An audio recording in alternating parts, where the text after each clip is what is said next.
Owen Garrett was let go on a Thursday afternoon in the middle of a performance review that had been scheduled as something else entirely. A quarterly check-in, his manager had called it, the kind of routine meeting that ends with a handshake and a reminder about the parking permit renewal. There were 5 people in the room. The termination letter had been drafted 11 days earlier. The man who handed it across the table was Conrad Ashby, Regional Director of Meridian Packaging Solutions, a man who had the specific talent of making cruelty sound like housekeeping. He slid the envelope toward Owen without opening the meeting, without acknowledging the performance data Owen had printed and brought in a folder, without looking at the numbers that showed Owen's territory had grown 14% in 18 months while the rest of the region had contracted. He folded his hands. He cleared his throat once. "You've become a disruption to how this team functions," Conrad said. His voice was measured. "I think you know that. And I'll be honest with you, Owen. In this industry, in this province, people talk. This is going to follow you." Owen looked at the envelope. He did not open it. He set his folder of performance data flat on the table beside it, the 2 documents side by side, and he looked at Conrad Ashby for a long moment without speaking. Then he stood up, pushed the chair in behind him, and walked out. What Conrad Ashby did not know, what no one in that room understood, was that Owen had been looking at something for 3 months that nobody else had bothered to look at. He had not bought it yet, but he had already decided he was going to. The drive home from Meridian's regional office took 40 minutes on a good day and closer to 70 on a day when Owen's mind was somewhere other than the road. This was one of those days. He drove north on the 400, the kind of gray November afternoon that sits on your shoulders like a coat that's too heavy. And he thought about the 11 days. He thought about the folder of numbers sitting on a conference table in a room he would not be returning to. He thought about his daughter Bea, who was 9 years old and currently at school, and had packed her own lunch that morning because Owen had been on a call at 6:45 trying to close a distribution deal that now did not matter. She had packed a peanut butter sandwich, a clementine, and one of the small juice boxes Owen kept on the second shelf because Bea maintained that juice boxes tasted better than cups, which was not something Owen could argue against. His phone rang through the car speakers. It was the school, he answered. "Dad said, Bea back. They said I could call from the office because it's almost pickup time. Are you coming?" He was 40 minutes away. "I'm coming," he said. "Go wait by the front." She was standing exactly where he asked, backpack on both shoulders, watching the parking lot with the focused attention of a child who does not entirely trust that the thing she is waiting for will appear.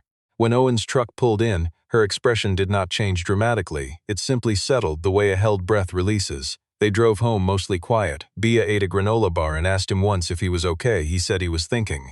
She nodded, apparently satisfied that this was a reasonable answer, and looked out the window at the highway passing. The next 3 weeks were the kind of quiet that accumulates. Owen sent his resume to 8 companies in the first 12 days. 5 did not respond. 2 responded within 48 hours to say the position had been filled or the timing was not right, which meant someone had already made a call. 1 asked for a second interview and then went silent. He understood.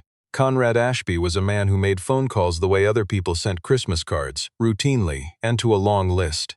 The savings account had 7 months in it, maybe 8 if Owen was careful about the hydro bill and the grocery runs. Bea's school fees for the spring semester were due in February. There was also the matter of her hockey registration, which she had not asked about again since Owen had said they would figure it out, and which he had thought about every day since saying it. He was not sleeping well. On a Tuesday night, sometime after midnight, he sat at the kitchen table with a cup of tea that had gone cold and his laptop open to a tab he had not meant to revisit. He had first found the listing 8 weeks earlier, in the middle of a research project for Meridian that his manager had ultimately shelved because the timeline didn't fit the fiscal quarter. Owen had kept the tab open. He wasn't entirely sure why. He told himself it was habit. Lakewatch Cold Storage. 3.8 acres in Simcoe County, 90 kilometers north of Toronto. A decommissioned temperature-controlled distribution facility built in the late 90s to service a grocery consolidator that had gone under in 2009. The building had sat in receivership for 4 years, then passed through 2 failed sale attempts, then been picked up by a holding company that had done nothing with it. It had been listed for active sale for 26 months. Price had been reduced 3 times. The current ask was the kind of number that for a functioning facility would have been embarrassing. For a gamble, it was merely alarming. The listing notes were brief and not flattering. Remote location. Refrigeration systems require full overhaul. Inadequate proximity to current cold chain distribution corridors. Previous sale attempts fell through due to access road condition and regulatory assessment requirements. Owen closed the tab. Then he opened it again. He pulled up a second window and navigated to the Federal Infrastructure Investment Database, a planning tool he had used at Meridian to model distribution route projections. He found the updated Ontario cold chain corridor map, the one that reflected planned provincial highway upgrades and federal perishable goods transport investments scheduled over the next 5 to 7 years. He overlaid the Lakewatch location on the corridor map. The facility sat at the junction of two planned corridor extensions. Neither extension was online yet. Both were funded and in the environmental assessment stage, which meant they were real, they were coming. And the timeline was long enough that no one at a quarterly earnings meeting was going to recommend waiting for them. In 5 years, maybe 6, Lakewatch would not be 90 kilometers from the nearest cold chain hub. It would be 12 minutes from a new one. Owen sat at the table until 2 in the morning. Then he closed the laptop and went to bed and lay on his back in the dark for a long time, thinking about the word disruption. Thinking about 11 days. He made a call the next morning to a man named Gareth Sorrell. Gareth Sorrell was 61 years old and had spent most of his working life in industrial property before deciding 5 years ago that he was finished sitting in boardrooms. He had retired to a property outside Barrie, kept a canoe he used 3 months a year, and answered calls at reasonable hours if the person calling had something worth discussing. Owen had met him at a trade conference 7 years earlier, kept his number in a contact file he labeled useful people, and had never had occasion to use it. He used it now. They met at a diner outside Barrie on a Wednesday morning. Gareth was the kind of man who ordered the same thing he always ordered without consulting the menu and spent most of a conversation listening rather than speaking. Owen laid the Lakewatch analysis on the table between the coffee cups, the corridor projections, the infrastructure timeline, the receivership history, and the current price. He did not ask for money. He asked for a straight assessment. Gareth read without speaking for several minutes. He looked at the corridor map. He looked at the current listing price. He set the pages down and looked at Owen. Why hasn't anyone bought this in 26 months? Because the timeline makes people nervous and the condition makes the financing complicated, and because the people who looked at it were looking at what it is right now, not what the corridor turns it into. Gareth picked up his coffee. He looked at the window for a moment.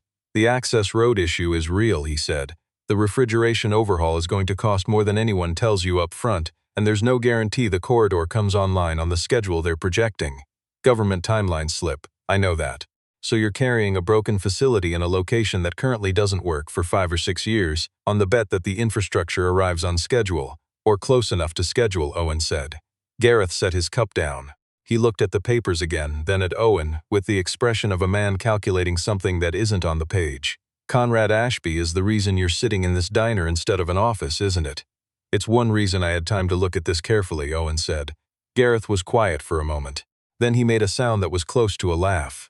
The ask on that property, he said slowly, is low enough that it's either a serious mistake or a serious opportunity, depending on whether you know the difference between a facility that doesn't work and a facility that doesn't work yet. I think you know the difference. I think so too. I'll come in as a minority partner, enough to cover the refrigeration assessment and the first phase of road remediation. You run the operation entirely, he paused. But Owen, if the corridor slips by more than 2 years, this gets hard for both of us. Then I'll own that, Owen said. The closing happened on a Friday in January in a notary's office above a copy shop in Barrie. The transfer documents were 16 pages. Owen signed where indicated, initialed where indicated, and did not rush. Bea was sitting in a plastic chair near the door with Owen's phone, watching something with the volume low. She was wearing her winter coat, still zipped, because she had not been asked to take it off, and she was the kind of child who did not make changes to her environment without being asked. When the last page was signed, Owen stood and looked at her across the room. She looked up. Did you buy the frozen place? I bought something people decided wasn't worth the trouble, he said.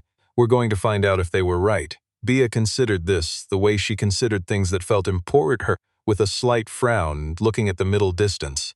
What if they were right? Then I was wrong, Owen said. But I don't think I was. She looked at him for another moment, then back at the phone screen, apparently filing this away in whatever system she used to organize information she wasn't entirely sure what to do with yet. The work that followed was not the kind that generates momentum you can feel. It was the specific grinding kind that has long stretches where nothing visible happens, and the only evidence of progress is a spreadsheet and the fact that the people you hired are still showing up. Owen contracted a mechanical crew for the refrigeration systems assessment first. The assessment came back worse than the listing had suggested and better than the listing had suggested simultaneously. The core compressor infrastructure was more salvageable than anyone had expected. but the insulation in the secondary bays was a full replacement.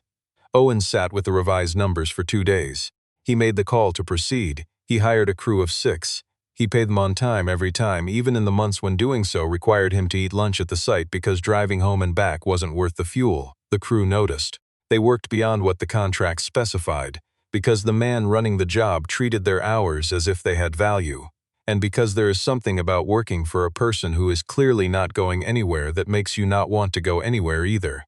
The access road took 4 months to bring to regulatory standard. The refrigeration in the primary bay came online in month 7. The secondary bay followed in month 10. Owen spent a portion of most days doing work he had not known how to do when he started.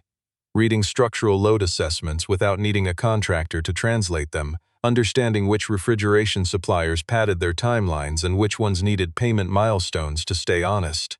Negotiating lease terms with small operators who needed cold storage for regional produce distribution. By month 12, Lakewatch had 2 active tenants, a mid-size fruit and vegetable distributor working the Georgian Bay corridor, a smaller operation running specialty dairy out of Gray County. Neither contract was large. Together they covered operating costs and left a margin that was thin enough that Owen tracked it weekly. It was not success. It was evidence that the facility worked and that the location, even before the corridors arrived, had more viability than the 26 months of empty listings had suggested. He received a message in month 14 from a former colleague at Meridian, a logistics analyst named, someone who had quietly kept in touch through the kind of occasional check-ins that contain more actual information than their surface suggests. The message mentioned in passing that Meridian had restructured their Northern Ontario distribution model and was actively seeking third-party cold storage partnerships to support a perishable goods expansion they had committed to in their Q3 projections. Owen read the message twice. He saved it. He did not reply. He went back to reviewing the Phase 2 refrigeration spec for the East Annex. Gareth came to the site in month 15. He walked the full perimeter without saying much, looked at the primary bay, checked the access road surface, stood at the center of the loading dock and turned slowly, the way someone does when they're comparing what's in front of them against what they'd been imagining. When he came back to where Owen was standing, he was quiet for a moment. "I called you optimistic when we first sat down," he said. "That was imprecise." Owen waited. "You're not optimistic," Gareth said. "You're patient. That's different. Optimism doesn't require a plan." The person at Meridian who had been assigned to evaluate cold storage partners for the northern expansion was a director of supply chain operations named Vivian Croft. She had been at Meridian for 6 years, was precise, methodical, and had the specific quality of someone who builds her own frameworks rather than inheriting other people's assumptions. She had not thought about Owen Garrett in any sustained way since the Thursday afternoon she had been in the room when Conrad Ashby handed him the envelope. She had thought about the envelope. She thought about it the way you think about something you watched happen and decided not to interrupt. Not with guilt exactly, but with the low-frequency awareness that a decision had been made in that room that she had not pushed back on. When Conrad assigned her to evaluate cold storage partners for the northern expansion, she built the evaluation from scratch. She established location scoring criteria. She identified 11 facilities. She sent her team to do preliminary assessments on the top 7. Her assistant brought her the revised shortlist on a Tuesday afternoon. Vivian scanned the entries. Her pen stopped at the third name, Lakewatch Cold Storage, owner-operated, single proprietor. Established 20 months ago, Simcoe County. She looked up the business registration. She looked up the property transfer history. She sat still for a moment. Then she pulled up the facility profile her assistant had attached. The numbers were solid. Temperature-controlled primary and secondary bays. Active tenants confirmed operational. Location scoring that, when run against her Northern Corridor criteria, came out first among the 7 facilities she had shortlisted. The access road rating had been upgraded 18 months prior. The refrigeration systems assessment was current and clean. She closed the file. She looked at the wall across from her desk for a moment. Then she picked up her bag and told her assistant she would be conducting the next site visit herself. Lakewatch on a Thursday morning was working. A delivery truck was backing into the primary bay when Vivian pulled in. 2 people in high-visibility vests were running a pallet jack through the loading corridor. The site looked like a place that had been built by someone who intended to keep it, not a property staged for a visit. She found Owen near the main bay entrance, reviewing a delivery manifest with one of his crew. He was wearing a work jacket with dried insulation foam on the left cuff and the particular expression of someone who is focused on something that matters to them. He looked up when he saw her. "Miss Croft," he said, "I wasn't expecting a visit. I prefer to see a facility the way it runs, she said, not the way it presents. That's a fair way to work, he said. Where do you want to start? They walked the facility for 45 minutes. Vivian asked specific questions: refrigeration backup protocol, tenant load scheduling, road weight tolerance in spring thaw conditions, how overflow capacity was managed during peak produce season. Owen answered every question directly and without embellishment. He did not ask her why she was really there. He did not reference the Thursday afternoon at the Meridian office. He treated the visit as what it was: a professional evaluation, nothing more.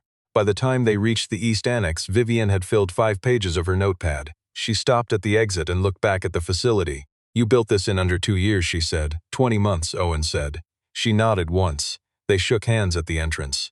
She walked to her car, placed her notepad on the passenger seat, and sat without starting the engine for almost a full minute. The facility was not just adequate. Against her criteria, it was the strongest option on the list by a margin that was not particularly close. She started the car. The report she submitted to Conrad 3 days later placed Lakewatch first among 6 finalists rated on location, infrastructure, cost efficiency, and operational reliability. She wrote the recommendation carefully, let the data carry the argument, and presented it to Conrad on a Monday morning.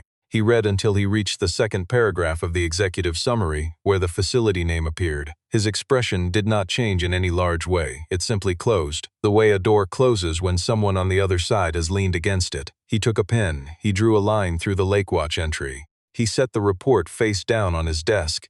Pull something from the secondary list, he said. Vivian had expected this. She had told herself on the drive in that she would not argue, that she would accept the decision and move it through process. But looking at the line through the data she had spent 3 weeks building, she found she could not make herself say yes without asking the obvious question. The recommendation is based on the scoring framework you approved in October, she said. If there's a deficiency in the Lakewatch evaluation I haven't accounted for, I'd like to address it. Conrad looked at her with the patience of a man who is not actually patient. My reason, he said, is that I said no. She left his office.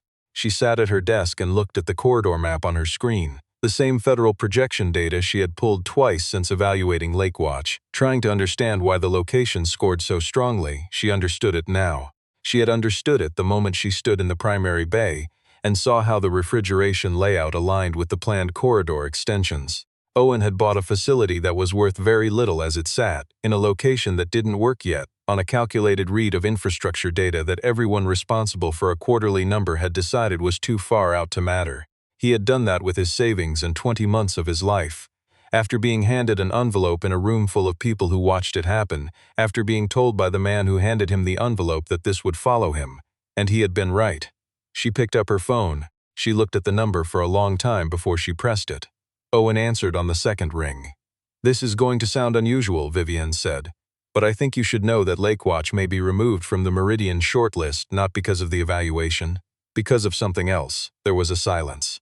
Not surprise, the silence of a person deciding whether the information changes anything. I appreciate you telling me, Owen said. You're not angry. Being angry doesn't change the information, he said. The information does. What I do with it is a separate question. There was a pause. What will you do with it? I'm not sure yet, Owen said. But thank you, Miss Croft. I mean that. The call was 4 minutes long. When it ended, Vivian set her phone down and looked at the ceiling. She thought about the performance data sitting on the conference table on a Thursday afternoon. She thought about the envelope. She thought about what it means to know something is happening and decide that interrupting it is not your place. She thought about that for a while. Owen opened his laptop after the call and pulled up the contact file for a woman named Eleanor Gaspard. Eleanor had been on Meridian's parent company board for 9 years. She was not a soft figure. She was direct, data-driven, and not particularly interested in what people felt about their circumstances. What she was, Owen knew from 2 years of working adjacent to her on a supply chain restructuring project, was interested in numbers that told the truth. He did not write to her as a man who had been wronged. He wrote to her as an analyst who had identified a material risk to the company's expansion projections. He attached a 17-page document, no biography, no cover letter, just the data. The operator that found Lakewatch next came without being invited. A national produce distributor called Northfield Supply Group had been running their own infrastructure scouting using the same federal corridor mapping. A team of 3 arrived on a Wednesday morning and spent 2 hours walking the property. They asked technical questions. Owen gave them technical answers, complete, specific, without rush. The team lead shook Owen's hand at the end of the walkthrough and said she would be in touch by the end of the following week. She was in touch the following Thursday with a letter of intent for a 3-year regional anchor contract covering the Georgian Bay and Eastern Simcoe corridors. Owen signed the letter of intent that afternoon. He picked Bea up from school and took her to the place on Dunlop Street that did the good pasta, the one with the tortellini she had been requesting since September. When she asked what they were celebrating, he said they weren't celebrating exactly. They were marking something. What's the difference? Celebrating is for when something's finished, he said. Marking is for when something's beginning. Bea ate and thought about this with the expression she used for things she intended to return to later. Inside the Meridian parent company, Eleanor Gaspard had read the document Owen sent. She had read it twice, then pulled the northern expansion projections from the most recent board package and compared them against the cost differential analysis Owen had attached. The gap was real, $1.8 million annually between using the optimal cold storage partner and the next available alternative, a gap that would materialize in 14 months and compound from there. She called the number at the bottom of the document. "You sent me a financial analysis," she said, "with no return address and no indication of what you want from it." "I wanted someone to have the correct data," Owen said. "What happens after that isn't mine to decide." Eleanor held the phone. "You know this puts me in a difficult position." "It gives you accurate information," he said. "What's difficult about that is a separate question." She called a board-level review. It was listed on the agenda as a strategic risk assessment for the Northern Corridor rollout. Conrad Ashby was not consulted on the agenda items before the notice went out. What Owen had not anticipated, the thing that in retrospect made everything else possible, happened because of Conrad's own certainty. Someone inside Meridian began contacting cold chain industry publications and logistics trade contacts with sourced claims that Lakewatch Cold Storage had failed its most recent safety inspection and that its owner had misrepresented the facility's refrigeration certification on his operator filings. The claims were false in every particular. They were traceable through a communications vendor to an authorization code from inside the company. 2 of Owen's tenants received calls within 72 hours. One of them, the smaller dairy operation, quietly gave notice rather than be pulled into a public dispute. Owen was at the site when the second call came in. He sat at the desk in the side office for a while after. He looked out through the window at the primary bay, at the refrigeration units running their cycle, at the loading dock he had rebuilt from a deteriorated concrete slab into something you could run a national distribution contract through. He had done that with his savings and most of 2 years of his life and a number of nights that had not been restful. He did not throw anything. He did not make calls he would need to walk back. He called Gareth. "They're coming after the reputation," Owen said. Gareth was quiet for a moment. "How bad?" "Lost 1 tenant. The trade publications are running the story without checking the source. Can you trace it?" "Already working on that," Owen said. The lawyer Owen called was a man named Michael Tran, who had the specific temperament of someone who has seen many versions of this story and found none of them surprising. He listened without interrupting, asked 4 clarifying questions, and said he needed 48 hours. In 38, he had traced the communications campaign to its origin, a vendor account authorized from inside Meridian, linked to a code that Vivian Croft's team was later able to narrow to a specific authorization level. Michael documented everything thoroughly. "We have grounds for a defamation action," he said. "But that's not the play, is it?" "No," Owen said. "The play is the board review." Michael pulled the documentation together for Eleanor Gaspard's team. Vivian, who had by that point decided she was done asking herself whether to act, prepared her own presentation for the board's strategic risk session, one she had not cleared with Conrad. She worked on it over a weekend at her kitchen table with the corridor maps and cost analysis, and the communications timeline spread out in front of her. On the morning of the board review, Conrad sat at the table with the ease of a man who had managed rooms like this for years. He had been told it was a standard session. He was not concerned. Eleanor opened the meeting. She invited Vivian to present the cold storage partner evaluation. Vivian stood at the front of the room and walked through the scoring framework, clean, methodical, the kind of presentation she could have given without preparation. She showed the comparative analysis between the top 3 facilities. She showed where Lakewatch ranked and why. She showed the projected annual cost differential between the top-ranked option and the alternative currently on track to be selected. Then she moved to the second section.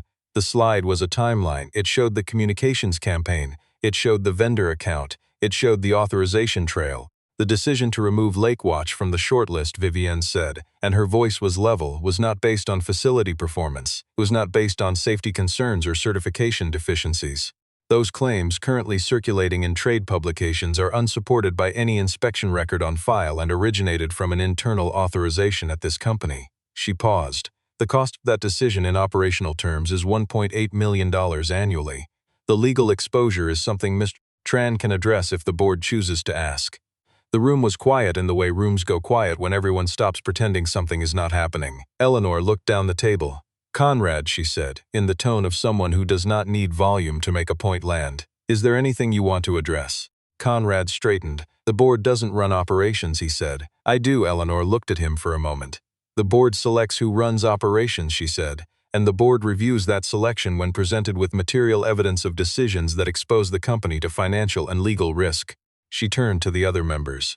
"I'd like to call a procedural pause." Conrad Ashby was placed on administrative suspension pending an internal review that afternoon. It was handled quietly because the evidence made argument beside the point. He left the building at 4:43 in the same jacket he had worn to the meeting. He did not make a scene. The Northfield contract was finalized the following Monday, a 3-year regional anchor agreement with 2 optional extension periods. The press release identified Lakewatch by name as the primary cold storage hub for the Georgian Bay and Eastern Simcoe Corridor expansion.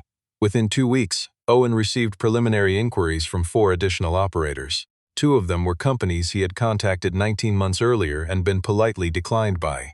He returned every call the same day he received it. He did not issue any public statement about Conrad Ashby. He did not speak to journalists. He had Michael send a factual correction to the publications that had run the story and then went back to work. Vivian tendered her resignation from Meridian 5 weeks after the board session. It was accepted without discussion, which she had expected. She spent the weeks between doing the kind of thinking that is difficult to do when you are still inside a structure, about what kind of work she wanted to do, and for what kind of person, and what those choices said about the kind of person she intended to be. The answer, when she finally let herself say it plainly, was not complicated. She emailed Owen professionally to let him know she was no longer with Meridian and that she was available for independent consulting. She was concise and specific in the way she was with everything. At the end of the email, in a sentence that had taken her longer to write than the rest combined, she said she was sorry she had not spoken up sooner. She did not elaborate. Owen replied within the hour. He said he appreciated the email. He said Lakewatch was expanding and there were problems she might find interesting. He said she should come see the facility when she had time. She came on a Thursday morning in April, 5 months after the board session, on a day when the light came flat and pale across the loading dock and the birch trees along the north fence had just started to go green at the tips. She was not there to evaluate anything. She carried a coffee and a folder and walked through the entrance with the ease of someone who had decided not to be a stranger to a place anymore. Bea was there because her class had a professional development day and Owen had no one to leave her with. She was in the side office with a set of drawings spread across the floor in a pattern that appeared deliberate, though its purpose was not immediately clear. She looked up when Vivienne came in. "Are you the one who helps with the numbers?" "That's part of it," Vivienne said. "Dad says numbers tell the truth," Bea said, and returned to her drawings.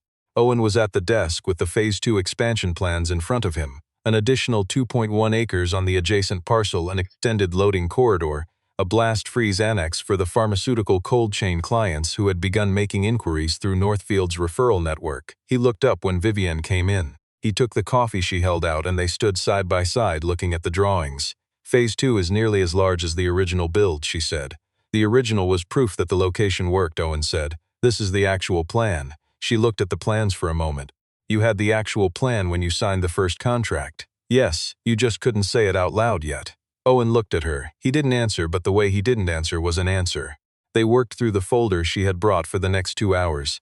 Cost projections, tenant revenue modeling, corridor timeline updates from the Federal Infrastructure Office, a risk scenario she had built over the previous 2 weeks, because the problem had interested her, and she had not been able to leave interesting problems alone since she was 19. Owen listened carefully.